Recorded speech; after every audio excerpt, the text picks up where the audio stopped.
idea of what you call God, God, Goddess, Allah, Jehovah, Tetragrammaton, the light, the I am that I am, Wakantanka. It doesn't really matter what it is that you use as a name to identify the concept of all that is.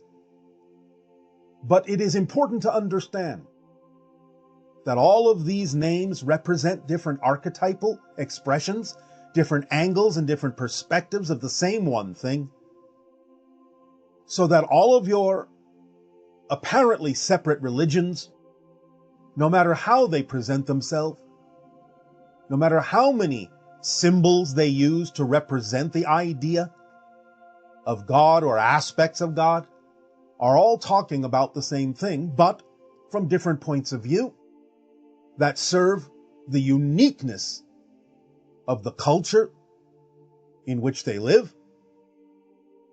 But the idea is to understand that it all comes from source, it all is within the light. And the light, source, all that is, expresses itself in all these ways in order for there to be sufficient symbols for all the different cultural experiences on your planet, all the different individual experiences even within a culture on your planet. As we have said, the misinterpretation of what you have called, in one particular Judeo-Christian culture, the Ten Commandments, are really the messages that were delivered in a very different way that have been misunderstood, misquoted, because of the level of understanding that existed in the culture at the time.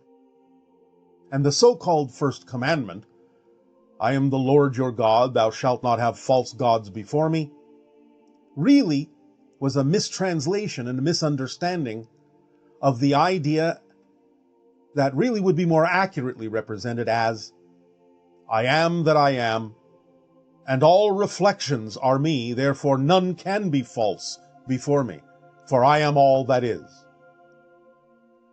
So the idea is to understand that all that is presents itself in a variety of archetypal forms, the father energy, the mother energy, God, Goddess, all that is, as you sometimes say. And these serve various functions and translate into your reality as, shall we say, smaller representations of all that is that are specifically designed to deal with specific cultural differences, specific ideology differences, specific individual interpretations and differences. Fundamentally speaking, the archetypes are all that is way of making sure that no matter what angle you approach all that is from, you will have a symbol and a representation that can serve your unique perspective. They are all true parts of all that is, because there's nothing outside of all that is. Anything you can experience as an archetypal representation, or even when you assume it is the entire representation of all that is true and accurate, because all that is everything that can possibly be. There's no outside to it. There is nothing that is not it. So it doesn't really matter how you relate, what relationship you form with the idea of any presentation of all that is, any idea or formation of the idea of God, be it the old man with the long beard, be it the idea of the Virgin Mother, be it the idea of a rock or a mountain. It matters not to all that is, because all that is all those things, and more, beyond even your imagining. For all that is in its archetypal presentations also forms the symbols that are relatable to not only your particular human culture, but many cultures throughout the cosmos, throughout infinity. Anything and everything being a reflection of all that is, has its own way of understanding the presentation of archetypes from source, has its own representations that make sense to their cultures. So there are an infinite variety of presentations of all that is, but it is still the same one thing fundamentally. But as you expand your consciousness and start to realize that all of these are different faces of the same thing, as many people on your planet have expressed, the 9 billion names of God are still representative of the same one thing in the holographic, multidimensional presentation that it can use to present itself, then you start to allow those differences to sort of melt away, except for the parts you feel you need, and allow yourself to have a direct relationship, more directly, with Source, without necessarily needing it to be anything but the light. And in that light, you feel the vibration of the eternal existence that it is, the vibration you translate as the unconditional love of God. This is the vibrational frequency of existence itself. It is unconditionally supporting, unconditionally loving. And the idea is that there is no judgment in this. There is no expression of the negative in this.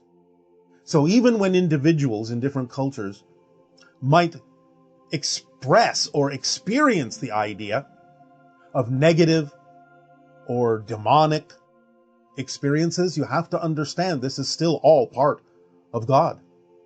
Because there is the positive, there is the negative, and there is the neutral. These are the major archetypal energies, and they can be expressed in a variety of ways that can serve either positive or negative means.